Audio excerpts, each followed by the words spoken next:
en todo el país lo han comentado, lo han oído, pero creo que muchos no saben la gravedad de lo que significa la injerencia cubana en Venezuela.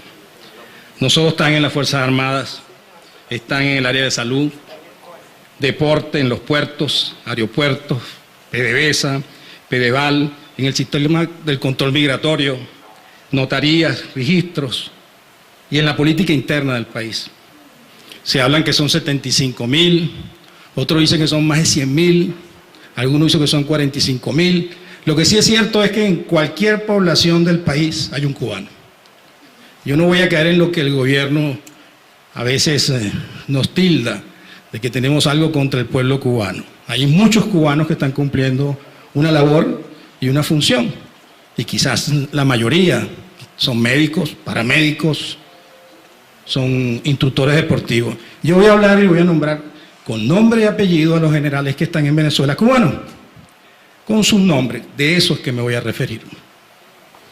Los militares cubanos en el país son, hay un general de nombre Herminio Rodríguez, un general de nombre Fran Llanes, un general de nombre Leopoldo Cintia Fría, que son los jefes de la coordinación y enlace de las Fuerzas Revolucionarias Cubanas en Venezuela. Mejor conocido, aquí hay unos excelentísimos militares y amigos en los cuarteles como GRUCE.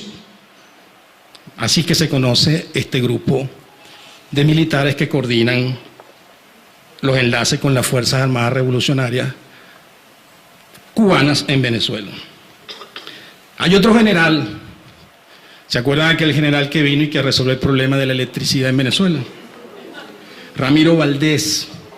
Bueno, Ramiro Valdés vino a hacer un trabajo y lo hizo muy bien, que es el trabajo de grabar y montar un gran sistema de intervenir las llamadas telefónicas, los correos, en fin, el G2 cubano instalado en Venezuela. Y por esa época se inauguró el cable submarino a Cuba. Nadie puede pensar que Venezuela necesitaba hacer un gasto de más de 70 millones de dólares con un cable a Cuba, porque la información que necesitamos de Cuba, nosotros los venezolanos honestos, que somos la mayoría, no son informaciones que nos necesitamos de una u otra forma para nuestra vida diaria. Lo que hizo este general, y tenemos información, es armar toda una estructura con el G2 cubano de información y data, no solamente de todos los venezolanos, sino de persecución a la disidencia venezolana. Quiero hablar entonces del Plan Sucre, que aquí hay algunos militares que lo conocen y que están en plena ejecución, que no tiene ningún tipo de misterio con el gobierno. El Plan Sucre representa la desaparición de las Fuerzas Armadas Nacionales.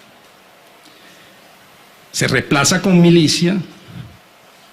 Ahorita hay alrededor de 1 millón de milicianos a las fuerzas formales de las Fuerzas Armadas venezolanas.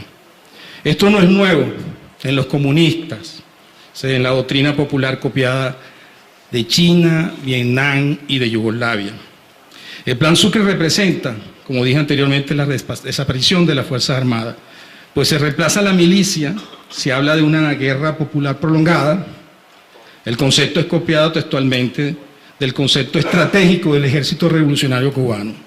Esta era una milicia no para defender el país, sino para defender el poder y mantenerse en el poder. Esa es la gran diferencia de estos señores cubanos que están trabajando con algunos generales venezolanos.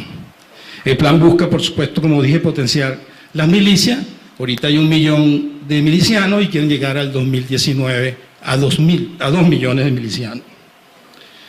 El Plan Sucre, en el librito que tienen ellos, incluye en la página 37 y 38 que la educación militar es fundamental para la consolidación del recurso humano de las Fuerzas Armadas Nacionales Bolivarianas, dentro de la construcción, como llaman ellos, del socialismo del siglo XXI. Esto, por supuesto, viola la Constitución, y especialmente en su artículo 328. Esto se puede comprobar porque hay unas, se le dicen ready, que son las regiones de defensa integral. Son 13 en el país y están en 13 estados. Estas redes eliminaron los teatros de operaciones que tantos años tuvo nuestra Fuerza Armada venezolana, como las divisiones, que eran las grandes unidades de combate. El nuevo comandante de estas redes tiene un poder tan grande que sobrepasa al poder de las gobernaciones.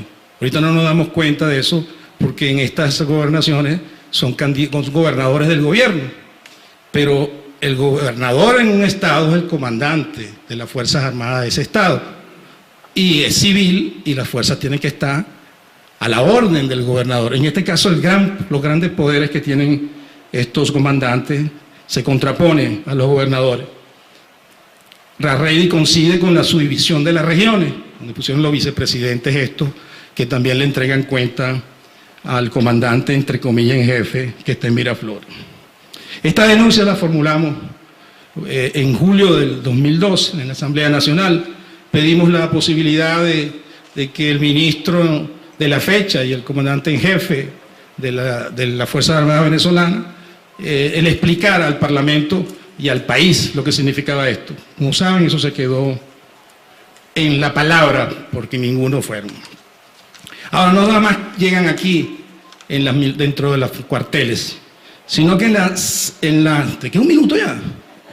En la seguridad urbana hay también otra cubana de nombre, su nombre es Rosa Campo Alegre, que es la encargada de colaborar con el pénsul de estudio de la Universidad Nacional de la Policía. Es decir, que nuestros policías van a tener un pénsul asesorado por el gobierno cubano. Y en la seguridad alimentaria también tenemos otra cubana, de nombre Bárbara Castillo Cuesta, que es miembro del Partido Comunista Cubano, que es la que se encarga también, y se encargó desde el 2008 de las compras y de las necesidades de Pedeval. El convenio de PDVSA, más de 13.000 millones de dólares en estos últimos años, se le han entregado a Cuba en petróleo. Quisiéramos cualquier familia venezolana tener esas condiciones para comprar una casa, para comprar un vehículo. 25 años le dan para pagar al 1%. Y dicen que la deuda que le tiene el gobierno cubano a Venezuela sobrepasa los 7.000 millones de dólares. Para terminar, porque ya me quedan 20 segundos, ningún país en el mundo que se respete tiene un alto mando militar. Este alto mando militar. Y es un alto mando militar porque no son las Fuerzas Armadas venezolanas. La mayoría de los oficiales venezolanos, los suboficiales, y ¿por qué no? Muchos de la tropa son venezolanos que están rechazando la injerencia cubana en Venezuela. Pero ningún país que se respete tiene un alto mando militar humillante ante lo que significa la injerencia cubana en el país. Y eso tiene un solo nombre. Eso es traición a la patria. Y los traidores tendrán que algún día rendirle cuenta a los venezolanos. Muchas gracias.